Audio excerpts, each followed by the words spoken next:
Hello students, आज हम chapter first का एक नया टॉपिक पढ़ने जा रहे हैं जिसका नाम है इलेक्ट्रिक डाइपोल। सबसे पहले समझते हैं इलेक्ट्रिक डाइपोल होता क्या है। डाइपोल एक अरेंजमेंट है जिसमें two equal and opposite charge are kept at a very short distance. ठीक है, इसमें दो चार्ज होंगे। ठीक है, ये दो चार्ज से बना एक सिस्टम होता है जिसमें इक्वल एंड अपोजिट चार्ज होते हैं। ठीक है, मतलब मैग्नीट्यूड तो इक्वल होगा लेकिन साइन उनका क्या होगा, अपोजिट। मतलब एक प्लस होगा तो दूसरा माइनस होगा और वो दोनों आपस में बहुत ही पास में रखे होंगे, फिक्स डिस्टेंस पे रखे होंगे। ठीक है, इस अरेंजमेंट को क्या बोलते हैं, इलेक्ट्रिक डाइपोल। ठीक है, तो डिफिनेशन इसकी लिख लेते हैं। It is an arrangement, it is an arrangement where two equal and opposite charges are kept at a very short distance, at a very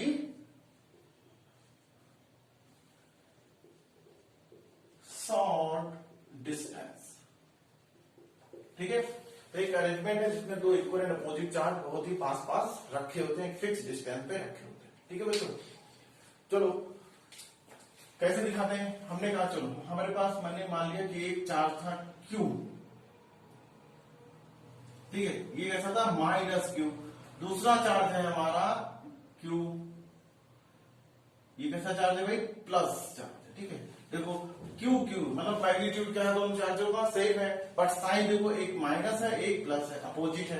तो ये एक अरेंजमेंट बना रहे होंगे। ठीक है, चलो सेंटर से सेंटर को मिला दिया। अच्छा, ये डाइपोल की मैंने कहा कि it is a mid point. क्या है, इसको मिड पॉइंट लेते हैं। ठीक है, एक्चुअली कैलकुलेशन में हेल्प करता है, इसीलिए हम लोग मिड पॉइंट लेते हैं। और हर चार्ज की फर्स्ट चार्ज की मिड से डिस्टेंस कितनी मान लेते हैं, L।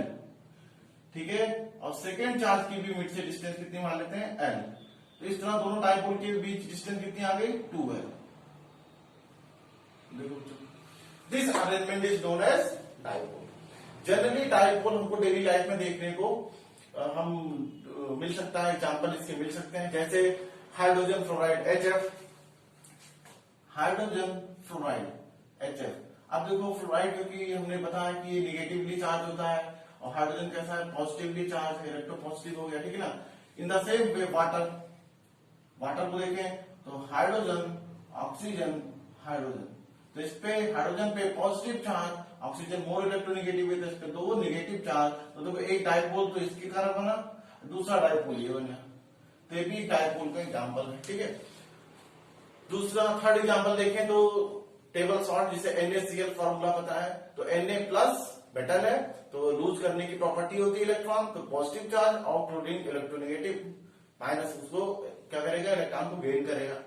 तो NaCl भी क्रिस्टल लैटिस में एक फिक्स पोजीशन पे सोडियम और क्लोराइड एटम बने रहते हैं, तो भी एक डाइपोल बनाते हैं। ठीक है बच्चों, चलो तो ये सब एग्जाम्पल होते हैं। HF हुआ, ठीक है, हमने NaCl बोला, ये सब क्या है, डाइपोल के एग्जाम्पल्स होते हैं। ठीक है, तो नेक्स्ट टॉपिक इसमें नेक्स्ट हेडिंग क्या है, electric dipole movement.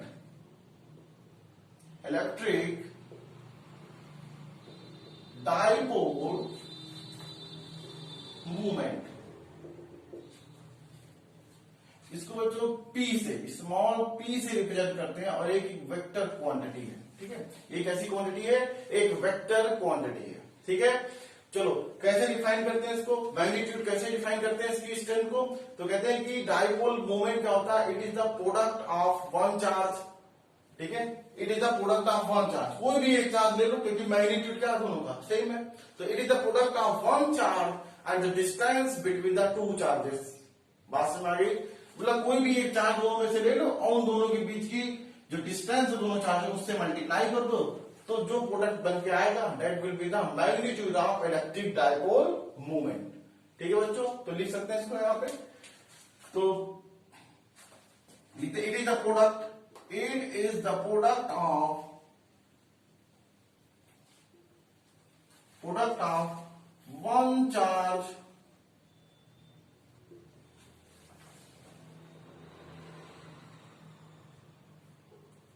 multiplied by distance between both the charges. ठीक है, तो कैसे डिफाइन करेंगे? It is a product of one charge multiplied by the distance between both charges. ठीक है, तो इसको लिखें, इसकी वैल्यू कैसे लिखेंगे इसको? तो P इक्वल टू क्या आएगा? देखो, एक चार्ज ले लिया Q और distance between two them is 2 into L. ठीक है, तो हमको इसको अरेंज किया तो P इक्वल टू क्या है? 2QL. ये मैग्नीट्यूड की बात किया हमने. ठीक है, हमने क्या बोला कि एक वेक्टर क्वांटिटी है. It is a vector quantity. ठीक है, लिख देते हैं, it is vector quantity. First point इस हो गया कि ये क्या है? एक वेक्टर क्वांटिटी है. तो भाई वेक्टर क्वांटिटी है तो हम इसको लगा देते हैं वेक्टर. ठीक है, वेक्टर क्वांटिटी है तो इसका डायरेक्शन भी होगा. किधर होता है डायरेक्शन? सेकंड देखते हैं पॉइंट में डायरेक्शन क्या होता है. इट्स डायरेक्शन इज फ्रॉम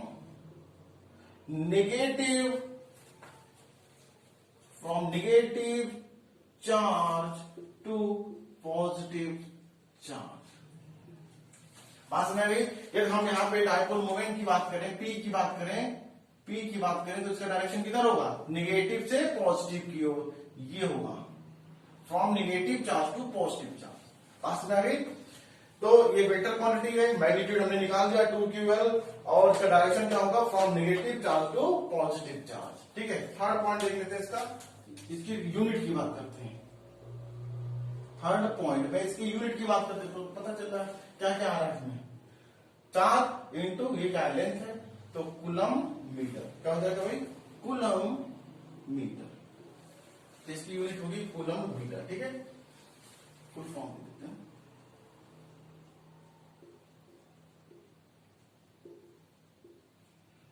ठीक है, इसको CM से भी.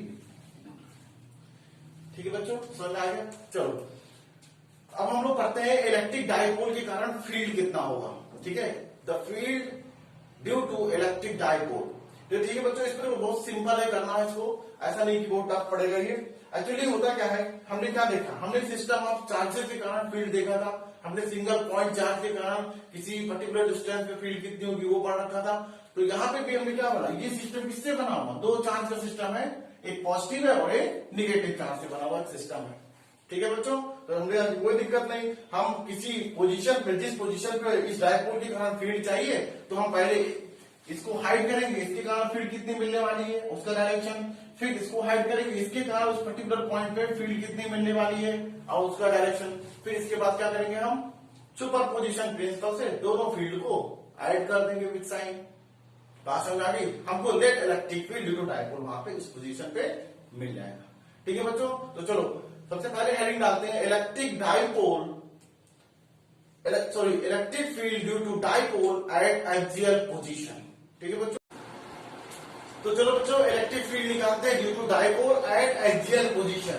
ठीक है, उससे एक्सियल पोजीशन पे फील्ड क्या होगा वो निकालते हैं. अच्छा, इसको दूसरा नाम क्या है? इंड ऑन पोजीशन भी कहा जाता है. ठीक है, इसको इंड ऑन पोजीशन भी कहा जाता है. चलो हमने एक डाइपोल बनाते हैं. ठीक है, हमने कहा चलो भाई एक डाइपोल था, दो चार्ज से बना हुआ. एक चार्ज था -Q. ठीक है, दूसरा चार्ज था +Q. ठीक है, और इन दोनों चार्ज के बीच की डिस्टेंस कितनी थी? ये मिड पॉइंट हो गया. मिड पॉइंट मैंने कहा था, मान लेते हैं इजीनेस के लिए. अच्छा, यहां से मिड पॉइंट से इस पॉइंट की दूरी L और मिड पॉइंट से दूसरे चार्ज की डिस्टेंस कितनी होगी? L. ये था हमारा आइडियल पोजीशन. क्या होता है? कहते हैं the line joining the two charges. ठीक है, ये दोनों चार्ज को जो लाइन ज्वाइन कर रही होगी उसको हम आगे बढ़ा देते हैं तो that will be the ideal position. ठीक है, एक्चुअली हमारा डाइपोल मोमेंट भी इसी डायरेक्शन में था, आपको उसी डायरेक्शन में था. ठीक है, यहाँ पे बना दो मैं, डाइपोल मूवमेंट जो था ये डायरेक्शन में, उसी डायरेक्शन में हम आगे गए. किसी पॉइंट हमने कहा, पॉइंट ले लिया P. जहां पे हमको इस पॉइंट पे इलेक्ट्रिक फील्ड की वैल्यू निकालनी थी, ठीक है। हमने कहा इस पॉइंट की डाइपोल के मिड पॉइंट से डिस्टेंस हम मान लेते हैं r है, ठीक है। क्या मान लिया हमने? r मान लिया डिस्टेंस, ठीक है। तो चलो हम लोग देखेंगे क्या मैंने क्या बोला, कॉन्सेप्ट क्या होना चाहिए, दोनों को अलग अलग चार्ज में ट्रीट करो, इसको single single charge point charge कितना ट्रीट करते हैं। तो बताओ चार्ज इस पॉजिटिव चार्ज की के कारण P पॉइंट पे फील्ड निकाल सकते हैं। हमने कहा बिल्कुल भाई, पॉइंट चार्ज के कारण फील्ड निकालने के लिए क्या चाहिए? चार्ज की वैल्यू और उस पॉइंट की चार्ज से डिस्टेंस, ठीक है। तो देखो इस प्लस क्यू चार्ज की इस पॉइंट P से डिस्टेंस कितनी होगी? यहां से यहां तक की डिस्टेंस r है, ठीक है। मिड पॉइंट से पॉजिटिव चार्ज की डिस्टेंस l है। तो क्या r में से l माइनस करते तो हमको ये डिस्टेंस नहीं मिल जाएगी? बिल्कुल मिलेगी। कितना? r माइनस l, ठीक है। तो हमने कहा चलो इलेक्ट्रिक फील्ड निकालते हैं वन बाय वन। हमने कहा पॉजिटिव चार्ज के कारण ई कर लेते हैं यहाँ पे पॉजिटिव, ठीक है। ई पॉजिटिव का मतलब इलेक्ट्रिक फील्ड तो पॉजिटिव चार्ज के कारण क्या रहा होगा? देखो यहाँ पे 1/4πε0, ठीक है। या ऐसा करते हैं ना, ये 1/4πε0 को हम के लिखते हैं, लास्ट में जो हमारा फॉर्मूला है तो उसमें हम पुट कर देंगे के की वजह, ठीक है। बार बार लिखने की जरूरत नहीं है यहाँ पे, ठीक है। तो चलो अभी इसमें लिख देते हैं, इसके बाद से हम 1/4πε0 को के से रिप्रेजेंट करेंगे, ठीक है। चलो तो पॉइंट चार्ज है, उस पॉइंट चार्ज पी पॉइंट पे इलेक्ट्रिक फील्ड कितना होने वाला बताओ? E plus 1/4πε0 Q upon r minus L का होल स्क्वायर होगा कि नहीं? बताओ भाई, इसे इक्वेशन नंबर 1 दे लेते हैं। चलो डायरेक्शन की भी बात कर लेते हैं, क्योंकि पॉजिटिव चार्ज है, पॉजिटिव चार्ज के कारण किसी पॉइंट P पे जो डायरेक्शन होगी इलेक्ट्रिक फील्ड अवे होती है, किधर होती है? अवे, ई प्लस कर देते हैं। चलो अब सेम ट्रीटमेंट करते हैं सेकेंड चार्ज के लिए, माइनस वाले के लिए। अच्छा बताओ, माइनस चार्ज की इस माइनस पॉइंट चार्ज की इस P पॉइंट से डिस्टेंस बता सकते हैं कितनी है? कितनी? देखो ध्यान से, मिड की डिस्टेंस इस P पॉइंट की कितनी? r, और मिड से इस चार्ज की डिस्टेंस कितनी? l। तो क्या लिख सकते हैं इसको?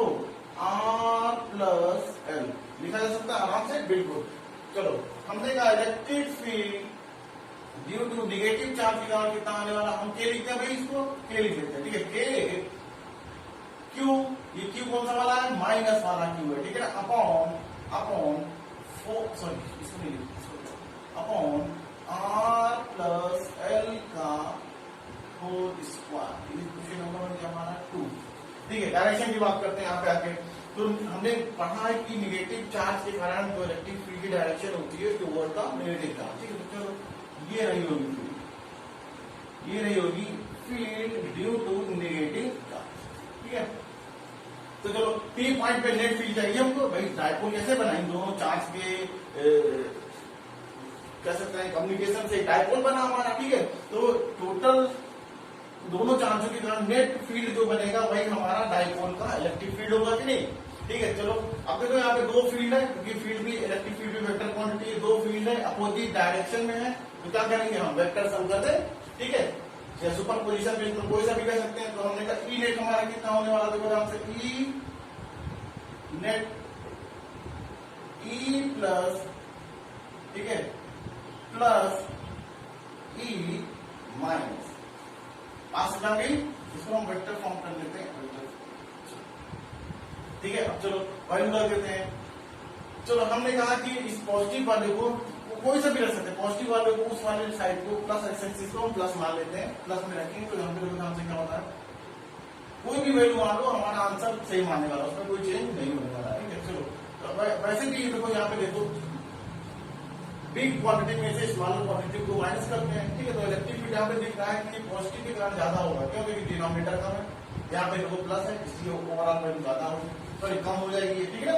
चलो तो देखते हैं, यहाँ पे क्या लिखें? के Q upon r minus L का होल स्क्वायर, ठीक है, माइनस यहाँ पे साइन आ जाएगा माइनस, क्योंकि इसकी डायरेक्शन अपोजिट है प्लस वाले से, ठीक है। माइनस के Q upon r plus L का whole square,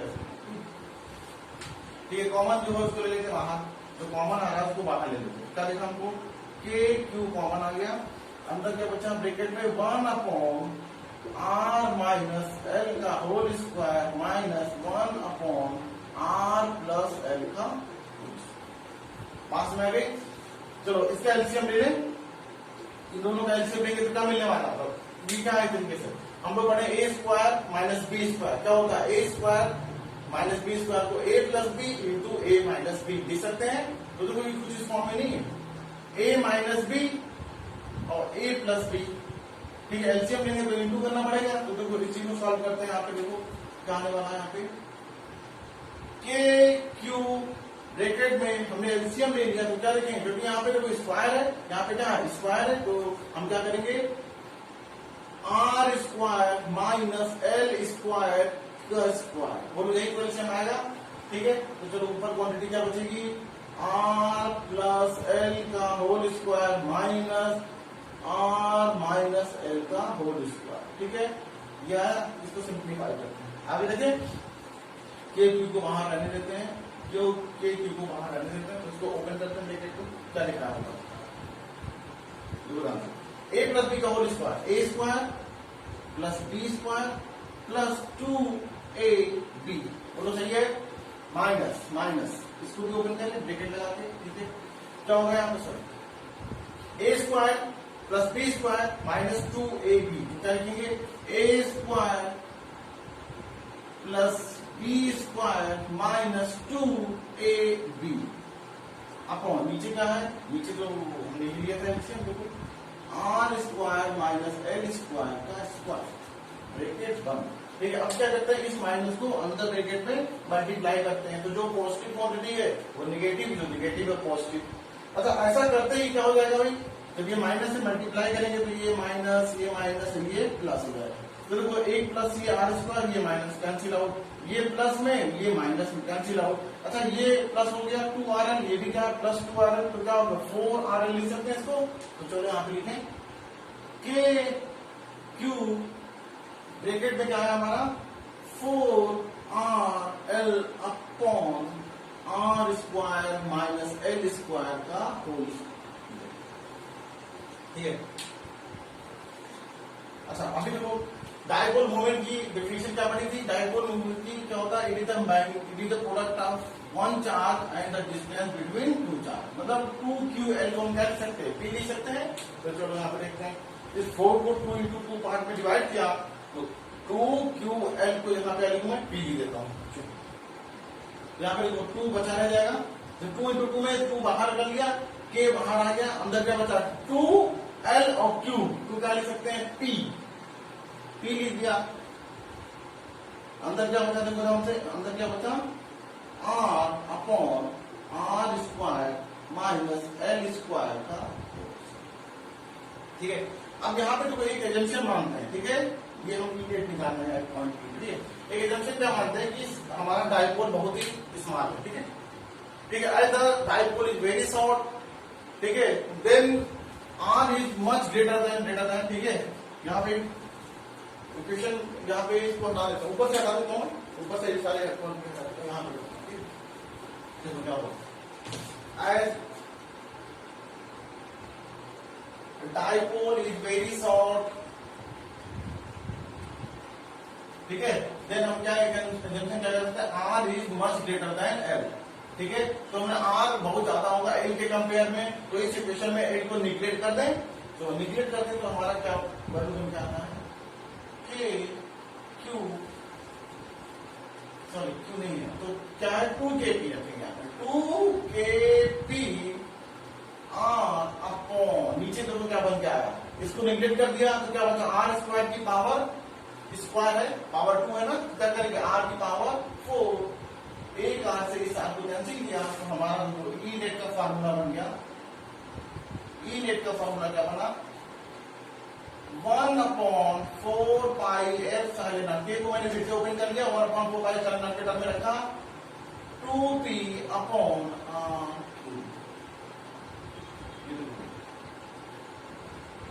this is the net electric field eight axial position of dipole, ठीक है। अब ओवरऑल डायरेक्शन की बात करें तो मैंने पहले भी देख लिया कि जो ये पॉजिटिव वाली फील्ड का जो मैग्नीट्यूड है वो ज्यादा है और निगेटिव वाले का कम है, तो ओवरऑल जो डायरेक्शन ऑफ इलेक्ट्रिक फील्ड होगी ड्यू टू डायपोल इधर होगी टुवर्ड द पॉजिटिव, बात समझ आ गई? तो इस पॉजिटिव एक्स डायरेक्शन में होगी, तो हम कह सकते हैं इलेक्ट्रिक फील्ड की डायरेक्शन इस पॉइंट पे क्या आई, नेट इलेक्ट्रिक फील्ड की डायरेक्शन ई नेट की जो डायरेक्शन है ये आई, ठीक है, मतलब इधर निगेटिव से पॉजिटिव की तरफ। अच्छा, ध्यान देने वाली बात क्या देख रही है हमको यहाँ पे, जो डाइपोल मूवमेंट की डायरेक्शन है वही electric field, net electric field की भी डायरेक्शन है in the case of axial position.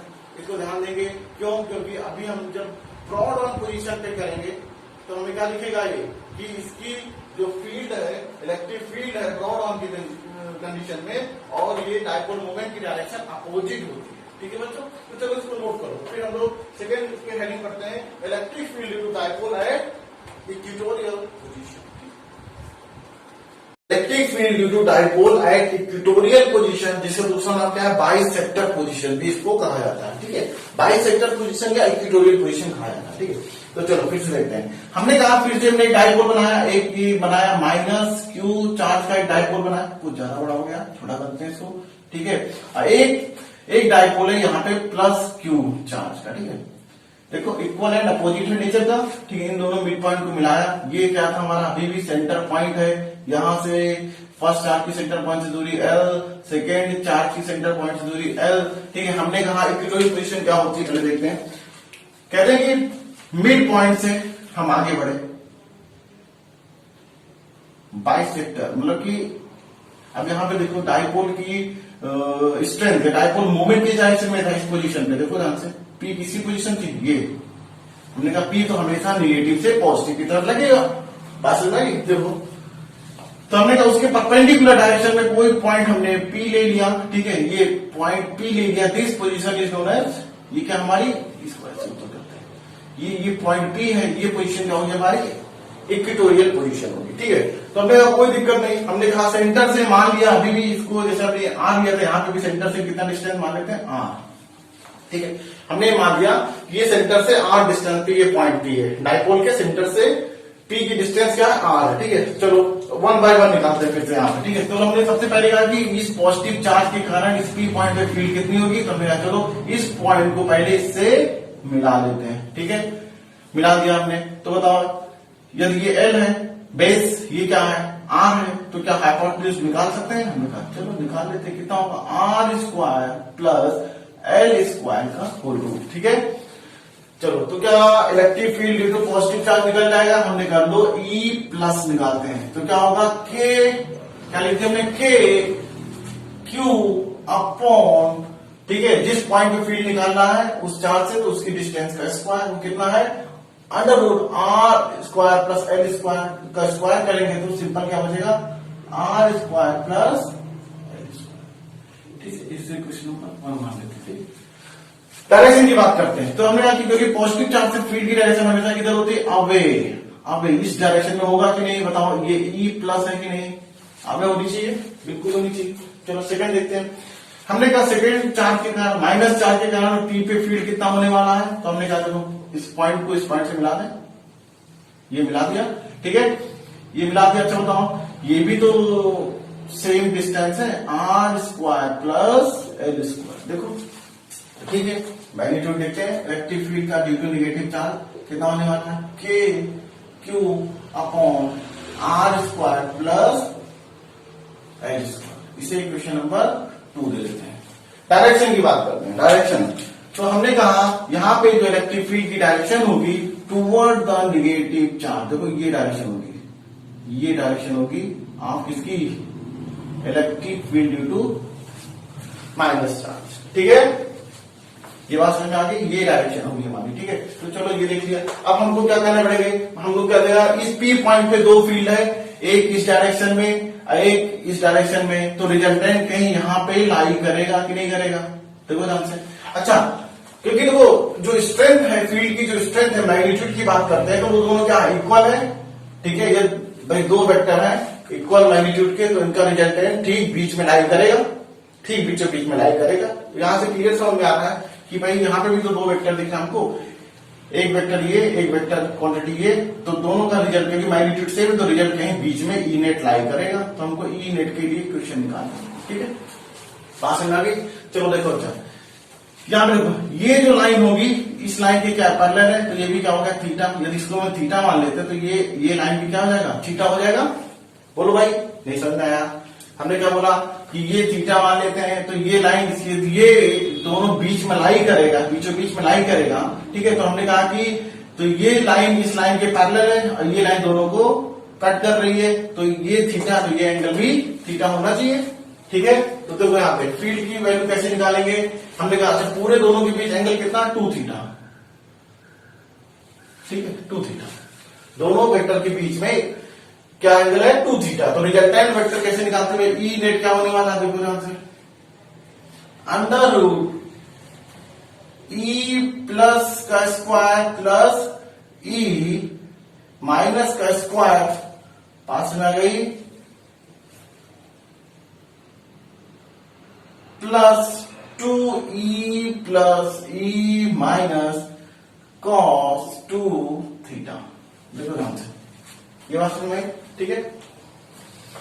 तो चलो वैल्यू रख देते हैं, सबकी वैल्यू तो देखो सब तो कॉमन है भाई, ये पूरा कॉमन देखो पूरा, ठीक है, मतलब मैग्नीट्यूड सेम है हमारा। तो यहां से क्या आएगा देखो ध्यान से, और इसको इजी कर रहे हैं, तो ये 4e स्क्वायर, इसको प्लस माइनस मैग्नीट्यूड सेम है, हमने ई मान लेते 4 sorry 2 plus 2 square 2e square plus 2e square cos 2 theta, ठीक है। और इजी करते हैं इसको, कॉमन क्या ले लें, 2 स्क्वायर दोनों में कॉमन ले लिए तो अंदर बचा 1 प्लस कॉस 2 थीटा। बताओ भाई 1 प्लस कॉस 2 थीटा को क्या लिख सकते हैं, 1 प्लस कॉस 2 थीटा। क्या होता है कॉस 2 थीटा, कॉस 2 थीटा होता है 2 कॉस स्क्वायर थीटा माइनस 1। तो ठीक है, माइनस 1 को इधर लिया तो क्या है cos 2 theta plus 1 equal to 2 cos square theta. देखो यही तो है हमारी क्वांटिटी, कॉस 2 थीटा प्लस 1 यही तो है। तो उसकी जगह क्या लिखूं मैं 2 कॉस स्क्वायर थीटा लिख सकता हूँ, बिल्कुल लिख सकते हैं। तो देखो हमसे यहाँ पे क्या करेंगे हम, under root 2e square 2 cos square theta. देखो अब आराम से इसको हम बाहर निकाल सकते हैं, क्या चाहिए देखो 2 4 का रूट 2 बाहर आ गया, ई स्क्वायर का रूट ई, ठीक है, और कॉस स्क्वायर थीटा का कॉस थीटा। बोलो ये समझना है। चलो ई की वैल्यू रख दो, क्योंकि देखो हमने क्या कहा था मैग्नीट्यूड तो सेम है, तो ई हमारा सेम है। यहाँ पे देख लेना बच्चों कि ई को हमने क्या माना कि ई प्लस सारे क्या बराबर है, हम ई नेट के लिए क्वेश्चन निकालना है, ठीक है। ई नेट क्या होने वाला है due to the equatorial position, ठीक है। तो 2e cos थीटा, आप देखो ध्यान से, तो 2e की वैल्यू रखते हैं क्या है के क्यू, ठीक है, K Q upon 4 pi epsilon not. ये बात समझ में आ गई, ठीक है। सॉरी के लिखा ना, इसको रखने की भी जरूरत नहीं, ठीक है। 2kq अपॉन क्या लिखे R square plus L square, सीधा सीधा भी लिखते, ठीक है। अच्छा अभी ये है कॉस थीटा भी, यहाँ पे देखो कॉस थीटा इस एंगल से देखते हैं, ये पी पॉइंट ये हमारा प्लस चार्ज की पोजीशन है, इसको मान लो बी पॉइंट मान लेते हैं। तो देखो एक राइट एंगल ट्रायंगल दिख रहा है, ये एंगल कितना भाई थीटा, तो cos थीटा क्या बनेगा यहाँ से, देखो ध्यान से cos थीटा क्या होता है बेस अपॉन हाइपोटेन्यूज, बेस कितना एल, बेस कितना है यहाँ पे देखो एल, हाइपोटेन्यूज ये, ठीक है। तो cos थीटा की जगह क्या लिखूं मैं इनटू बेस अपॉन हाइपोटेन्यूज कितना under root R square plus L का स्क्वायर। बात समझ आ गई।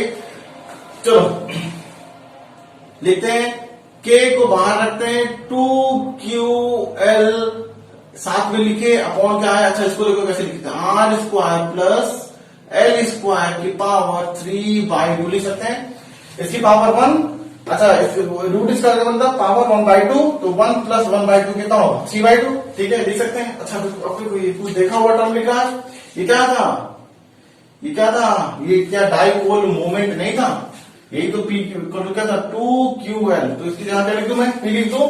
चलो तो हम k की वैल्यू रख देते हैं, तो क्या ना 1/4 पाई एप्सिलॉन नॉट 2ql की जगह p अपॉन क्या बना ये R square plus L square की पावर 3/2, ठीक है।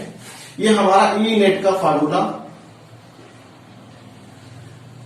आ गया। समझे? ठीक है, अब फिर से एक एजेंशन यहाँ पे छोटा सा एक एजेंशन लेते हैं, यहाँ पे ले लेते हैं, इसको हटा दो। एक छोटा सा एजेंशन क्या लेते हैं कि डाइपोल हमारा टू शॉर्ट है, ठीक है, एज द डाइपोल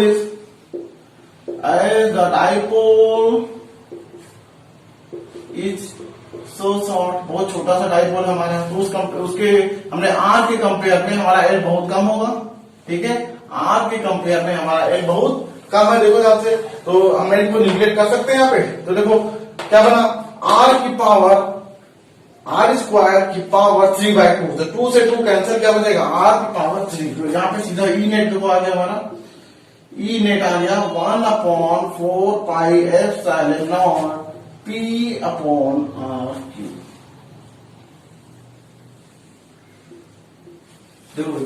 ठीक है, electric net electric field due to dipole at bisector और इक्वेटोरियल पोजीशन। डायरेक्शन की बात देख लेते हैं लास्ट में इसके, तो हमको क्या दिख रहा है, एक फील्ड ये थी प्लस चार्ज के कारण, दूसरी फील्ड ये थी माइनस चार्ज के कारण, तो इन दोनों वेक्टर का रिजल्टेंट इस डायरेक्शन में आ रहा है कि नहीं आ रहा है, मतलब कि देखो ध्यान से, तो इलेक्ट्रिक फील्ड की डायरेक्शन डाइपोल इक्वेटोरियल कंडीशन में क्या है, plus charge to minus charge, जबकि डाइपोल मोमेंट की पोजीशन क्या है, माइनस से प्लस है। ये बात बोला था मैंने अभी, ठीक है, तो यहाँ पे क्या लिखा है कि जो नेट इलेक्ट्रिक फील्ड और डाइपोल मोमेंट की डायरेक्शन कैसा है, अपोजिट है, ठीक है, अपोजिट है। बात समझ आ गई, तो ये याद रखना, ठीक है। चलो थर्ड हम पढ़ते हैं लास्ट केस, मतलब एक आर्बिट्ररी पोजीशन पे, ठीक है, मतलब किसी भी पोजीशन पे वो पी पॉइंट हमारा ना एक्सियल पोजीशन होगा ना हमारा वो इक्वेटोरियल पोजीशन होगा, वो कहीं बीच में लाई कर रहा होगा, ठीक है, उसके लिए इलेक्ट्रिक फील्ड क्या होने वाला है, एक्चुअली में वो ज्यादा इंपॉर्टेंट है एग्जामिनेशन नीट के लिए पॉइंट ऑफ व्यू से, ऑब्जेक्टिव क्वेश्चन को सॉल्व करने के पॉइंट ऑफ व्यू से वो ज्यादा इंपॉर्टेंट है हमारा। बात समझ में आ गया, तो उसका एक छोटा सा डेरिवेशन देखते हैं, क्योंकि बोर्ड में भी पूछे जाते हैं भाई, एट एनी आर्बिट्ररी पोजीशन के लिए इलेक्ट्रिक फील्ड निकालने का आपके कोर्स में है, इसलिए पूछा जा सकता है उसको भी। तो एक बार उस जनरल फॉर्मूले को निकालेंगे और मेन हमको फॉर्मूला फिर याद रखना है ऑब्जेक्टिव क्वेश्चन सॉल्व करने के लिए, ठीक है। तो चलो बच्चों डाइपोल का थर्ड केस पढ़ते हैं, electric field due to dipole at arbitrary position, या हम इसे कहते हैं कभी कभी at any position of dipole, ठीक है। हमने एक्सियल सीखा, हमने इक्वेटोरियल सीखा, अब हम एट एनी पॉइंट के बारे में पढ़ते हैं, ठीक है। चलो एक्चुअली इसका जो रिजल्ट है वो इंपॉर्टेंट है, ठीक है, ऑब्जेक्टिव क्वेश्चन के पॉइंट ऑफ व्यू से इसका रिजल्ट इंपॉर्टेंट है हमको हमारे लिए, ठीक है, इसको रिजल्ट याद रखना होगा, ठीक। तो चलो इसका प्रोसेस देख लेते हैं। हमने बोला कि चलो हमारे पास एक डाइपोल था जो कि दो चार्ज से बना हुआ था, एक चार्ज था माइनस क्यू, दूसरा चार्ज है प्लस क्यू, इन दोनों को मैंने एक पॉइंट बनाया, this is the mid point of dipole, first charge की डिस्टेंस एल, सेकेंड चार्ज की मिड पॉइंट से डिस्टेंस एल, ठीक है। हमने बोला कि डाइपोल के किसी भी पोजीशन पे, मैंने मान लिया कोई पोजीशन में पी पॉइंट मान लिया, ठीक है, इस पे हमको इलेक्ट्रिक फील्ड निकालना था ड्यू टू डाइपोल, ठीक है ना। अब तो ये पी पॉइंट ना एक्सियल पोजीशन है ना उसकी इक्वेटोरियल पोजीशन है, ये एनी पॉइंट वाली कंडीशन है, ठीक है।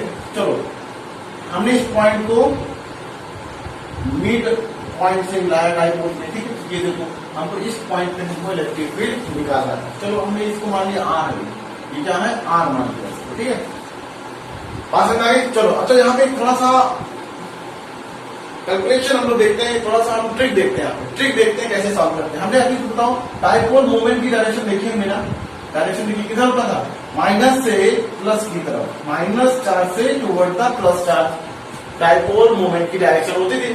तो चलो ये डायरेक्शन, तो ये डाइपोल की डायरेक्शन ये रही होगी, तो बताओ डाइपोल का ये एंगल थीटा मान लें, दिस एंगल इज थीटा, ठीक है, इस पी पॉइंट से ये डाइपोल का मूवमेंट कितना एंगल बना रहा है, थीटा बना रहा है। तो बताओ इस डाइपोल मूवमेंट का हम कंपोनेंट कर सकते हैं, बिल्कुल कर सकते हैं। एक कंपोनेंट आएगा toward the direction of P, that is कौन सा, पी कॉस थीटा। बात समझ आ रही है, हमने क्या किया, डाइपोल मूवमेंट का कंपोनेंट कर दिया, ठीक है। तो along the direction of P क्या दिख रहा है, P cos theta, along the point P कितना दिख रहा है, पी cos थीटा, एक कंपोनेंट आएगा उसके perpendicular, that is P sine theta, जो कि पी पॉइंट के परपेंडिकुलर होगा कि नहीं, देखो यहां से परपेंडिकुलर होगा, देखो बहुत आसान हो गया हमारे लिए करना, ये सॉल्व करना। हमने कहा देखो P cos theta dipole moment है in the direction of P, मतलब ये एक्सियल पोजीशन हुआ होगा कि नहीं, ठीक है, आइडियल पोजीशन क्या था, डाइपोल मूवमेंट के डायरेक्शन में ही हमने कोई पॉइंट पे एक पी लिया था, वहां पे इलेक्ट्रिक फील्ड निकाला था, ठीक है, in the direction of dipole movement पे हमने कोई पॉइंट पी लिया था, वो उसकी एंगुलर पोजीशन बनी थी, और डाइपोल मूवमेंट के परपेंडिकुलर कोई कौन लिया था, वो क्या बनी थी, इक्वेटोरियल पोजीशन बनी थी हमारी। तो देखो ध्यान से, ये पी cos थीटा डाइपोल का ये कंपोनेंट एक्सियल पोजीशन को बिलोंग कर रहा है कि नहीं, क्योंकि इसी डायरेक्शन में ही हमारा पॉइंट पी लाई कर रहा है, और ये वाला कंपोनेंट डाइपोल मूवमेंट का पी साइन थीटा कंपोनेंट इस पी पॉइंट के परपेंडिकुलर है कि नहीं, देखो परपेंडिकुलर है नहीं, तो मतलब ये कौन सा पोजीशन को लाई कर रहा है, इक्वेटोरियल पोजीशन को। बात समझ आ गई। तो चलो अब हम क्या करेंगे, electric field at point P निकालने जा रहे हैं, ठीक है। तो हमने कहा E at point P due to P cos theta, बात समझ आएगा। हमने कहा पी cos थीटा के कारण, ठीक है, पी cos थीटा के कारण जो इलेक्ट्रिक फील्ड होगी पॉइंट पी पे वो कितना होने वाली है, देखो जानते हैं। तो ई आएगा हमारा, इसको हम पैरेलल बोल देते हैं, पैरेलल, ठीक है। ये कारण क्या आएगा, के बाद लिखो, सीधा सीधा क्वेश्चन लिख लेते हैं हम। क्या बनाना, 1/4 पाई एप्सिलॉन नॉट 2p/r³। अच्छा, एक बार पी अकेला नहीं है, पी क्या है, किसके साथ आया है, cos थीटा। फार्मूला क्या बनाना बोलो, ये था formula 1/4 pi epsilon not 2p/r³, ठीक है। साफ डाइपोल के लिए था कि नहीं, बिल्कुल था। लेकिन अभी इस बार पी अकेला नहीं है, पी का कंपोनेंट है कौन सा, cos थीटा, cos थीटा को डाल दिया यहाँ पे, बात समझ आ गई। अच्छा बताओ, डायरेक्शन की बात करो तो एक्सियल पोजीशन पे इलेक्ट्रिक फील्ड की डायरेक्शन किधर थी, जिस डायरेक्शन में हमारा डाइपोल मूवमेंट का डायरेक्शन था, ठीक है। तो ये डायरेक्शन नहीं होगी, ये पैरेलल वाले को बता रहा है, बात समझ आया। अच्छा चलो बताओ, पी पॉइंट पे इस डाइपोल के पी साइन थीटा वाले कंपोनेंट के कारण फील्ड कितनी थी, ये इक्वेटोरियल पोजीशन मैंने बताया, ठीक है, इक्वेटोरियल पोजीशन है ये। तो हमने कहा इक्वेटोरियल पोजीशन की कंडीशन में इलेक्ट्रिक फील्ड डाइपोल मूवमेंट के डायरेक्शन की कैसी थी, अपोजिट थी, बढ़ाता हमने अपोजिट थी, ठीक है। तो मतलब इस पी साइन थीटा के कारण जो परपेंडिकुलर कंपोनेंट के कारण जो फील्ड रही होगी, ये नीचे जा रही है, तो फील्ड किधर उसके अपोजिट रही होगी, ये रही होगी। ये बात समझ आ रहा है।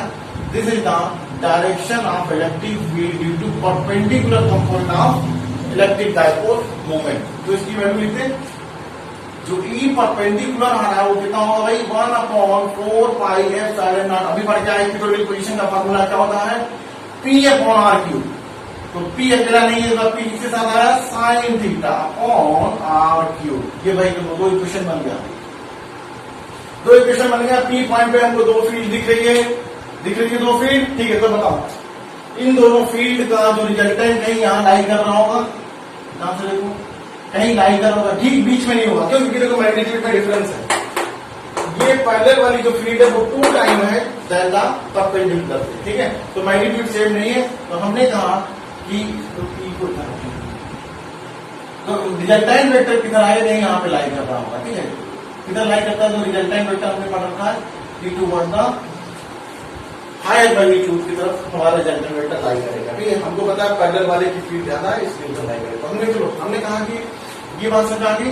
तो हमने कहा कि चलो ये पैरेलल वाले के साथ अल्फा एंगल पे रिजल्टेंट मिलता है, वो बाद में निकालेंगे। अभी हम रिजल्टेंट फील्ड के लिए इक्वेशन ड्रा करते हैं, इक्वेशन छोड़ते हैं। क्या देखो हमसे, तो हमने क्या लिखा भाई, इन दोनों परपेंडिकुलर पैरेलल वाले के बीच एंगल कितना, 90 डिग्री दिख रहा भाई 90 डिग्री है, क्योंकि एक पैरेलल था दूसरा परपेंडिकुलर था। आपने दोनों के बीच एंगल जो होगा फील्ड के वो कैसा होगा, 90 डिग्री होगा। तो सम करना इमीडिएट निकाल सकते हैं, under root plus E perpendicular plus, बात समझ आ गई। चलो आगे देखते हैं, वैल्यू रखते हैं। अच्छा देखो यहाँ पे वैल्यू रखते हैं तो सबका स्क्वायर हो जाएगा, कि इसका स्क्वायर होगा, इसका पूरा स्क्वायर, इसका पूरा स्क्वायर। तो ऐसा करते हैं कि हम अभी से चलो रख देते हैं। तो क्या देखना है हमको, 1/4 pi epsilon not 2p cos theta upon r³ का स्क्वायर। बोलो ये पहले ब्रैकेट में प्लस सेकेंड ब्रैकेट में क्या आएगा, ये परपेंडिकुलर वाला 1/4 pi epsilon not p sin theta upon r³ का स्क्वायर बना है। अब देखो ध्यान से कॉमन क्या क्या आ रहा है, 1/4 पी भी कॉमन आ रहा है और आर भी कॉमन आ रहा है, ठीक है। इनका स्क्वायर होगा, स्क्वायर करके जब हम स्क्वायर रूट लेके बाहर लेंगे स्क्वायर रूट के तो फिर से वही क्वांटिटी आ जाएगी। तो क्या बना हमारा, देखो ध्यान से 1/4πε0 आएगा बाहर, पी भी बाहर आ जाएगा, अपॉन आर क्यूब भी बाहर आ जाएगा। अंदर क्या बचा देखो ध्यान से, तो यहाँ पे क्या बचा 2 cos थीटा का स्क्वायर, ठीक है, 2 cos थीटा, तो बोले क्या जाएगा यहाँ पे देखो ध्यान से, तो 4 क्या जाएगा 4 cos स्क्वायर थीटा होगा कि नहीं। अच्छा अंदर यहाँ पे क्या बचा, सब कॉमन लेंगे तो बाहर अंदर क्या बचा साइन थीटा का स्क्वायर, तो क्या लिखेंगे साइन स्क्वायर थीटा। बोलो भाई ये बात समझ आ रही है, सॉल्व करते हैं। अच्छा sine square theta plus cos square theta, sine square theta plus cos square theta equal to 1। तो यहाँ पे देखो इस 4 cos स्क्वायर थीटा को 3 cos square theta plus cos square theta लिखे, ठीक है। कैसे लिखते हैं देखो ध्यान से, बाहर कर लेंगे P/4πε0 r cube under root, यहाँ पर क्या लिखेंगे इस 4 cos स्क्वायर को ब्रेक किया किसमें 3 cos square theta plus cos square theta plus sign square theta, देखो बच्चों, ठीक है। 4 को मैंने ब्रेक किया 3 + 1 में, ठीक है। अब देखो इस वैल्यू को क्या लिख सकते हैं, 1 लिख सकते हैं, बिल्कुल लिख सकते हैं। तो देखो हमारा जो आर्बिट्री पोजीशन पे नेट इलेक्ट्रिक फील्ड का फॉर्मूला बन के आ गया P/4πε0 r cube under root 3 cos square theta plus 1, ठीक है बच्चों।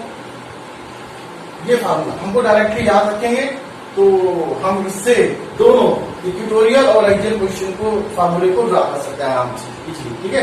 अब देखो यहाँ पे कैसे, देखो यहाँ पे जब यही पॉइंट, ये पी पॉइंट हमारा कहाँ लाई करता, यहाँ पे आ जाता, तो थीटा धीरे धीरे धीरे करते करते करते करते कहाँ पहुंच गया 0 पे। ये पी पॉइंट ये एक्सियल पोजीशन होती तो ये थीटा क्या होता, उस केस में 0 होता।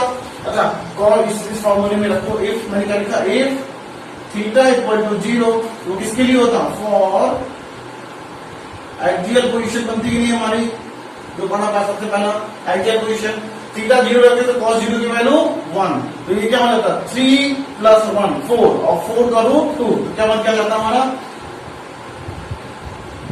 ई नेट उस कंडीशन में क्या बनता 2p/4πε0 r क्यूब। देखो यही तो एक्सियल पोजीशन की फॉर्मूला आया हमारा, ठीक है। सेकंड कंडीशन क्या, इफ सेकंड कंडीशन क्या थी, इफ थीटा इक्वल टू 90। देखो ये पॉइंट जहां ना होके बढ़ता गया कहां पे आ जाता है, ये जो कि इक्वेटोरियल की पोजीशन थी। थीटा 90 का मतलब क्या, ये कौन सी पोजीशन हो गई, फॉर इक्वेटोरियल पोजीशन हो गई, फॉर इक्वेटोरियल, ठीक है। तो हमने कहा उस केस में जो रिजल्टेंट ई नेट आने वाला हमारा कितना आएगा, देखो नाम से 1/4πε0। देखो यहाँ पे इस बार cos 90 0, तो ये पूरा टर्म क्या हो गया 0, बचा गया सिर्फ 1 इसका स्क्वायर रूट 1, तो क्या बचा P/r क्यूब। तो ये मास्टर फॉर्मूला है, इसको याद रखेंगे तो हम इन दोनों फॉर्मूले को जनरेट कर सकते हैं। तो इस पहलू में प्रूव करते हैं, ठीक है। तो चलो अब देखते हैं क्या इसमें एक छोटा सा पॉइंट क्या बचा है कि जो direction of resultant electric field क्या होने वाली है, ठीक है। डायरेक्शन ऑफ या अल्फा की वैल्यू क्या होने वाली है, ठीक है। इसमें डालो, चलो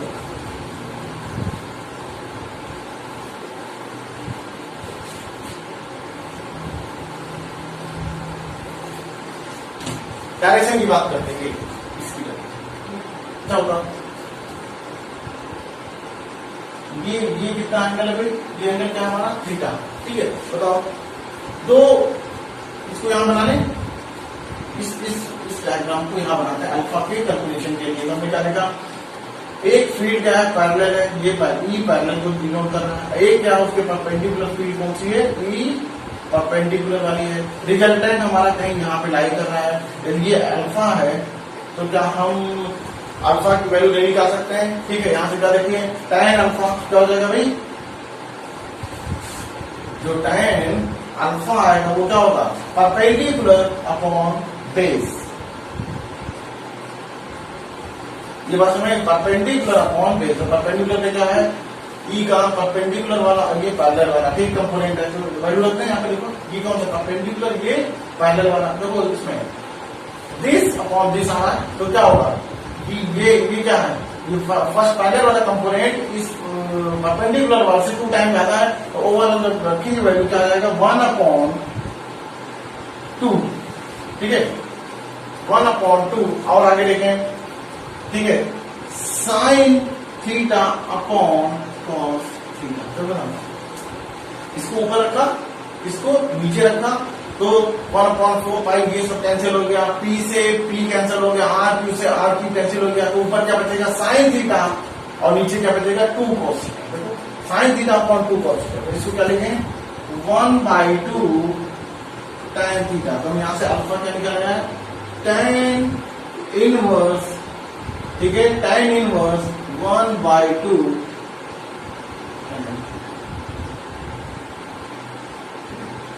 तो इसमें हम आराम से रिजल्टेंट फील्ड की डायरेक्शन पे निकाल, ठीक है। चलो बच्चों, तो हमने इस क्लास में क्या क्या देखा, इलेक्ट्रिक डाइपोल के बारे में पढ़ा, स्ट्रेंथ ऑफ डाइपोल जिसको हमने डाइपोल मोमेंट से निकाला था, ठीक है, उसके बारे में देखा। किसी भी इलेक्ट्रिक डाइपोल के एक्सियल पोजीशन पे फील्ड क्या होती है उसके बारे में पढ़ा, इक्वेटोरियल पे फील्ड क्या होगी उसके बारे में पढ़ा, और एक हमने आर्बिट्री पोजीशन मतलब at any point due to the dipole किसी पॉइंट पे फील्ड क्या होगा उसके बारे में पढ़ा हम लोगों ने, ठीक है बच्चों। अब नेक्स्ट क्लास में हम टॉर्क ऑन डाइपोल के बारे में पढ़ेंगे and work done by the dipole, और पोटेंशियल एनर्जी डाइपोल की क्या होगी उसके बारे में पढ़ेंगे, ठीक है। हमारे चैनल को बच्चों सब्सक्राइब करिए, शेयर करिए और लाइक करिए। नोट्स हर क्लास के बनाते रहिए, जिससे कि आपके एक बार नोट्स कंप्लीट हो जाएंगे तो आपको पढ़ने में भी आसानी होगी उसको, ठीक है बच्चों।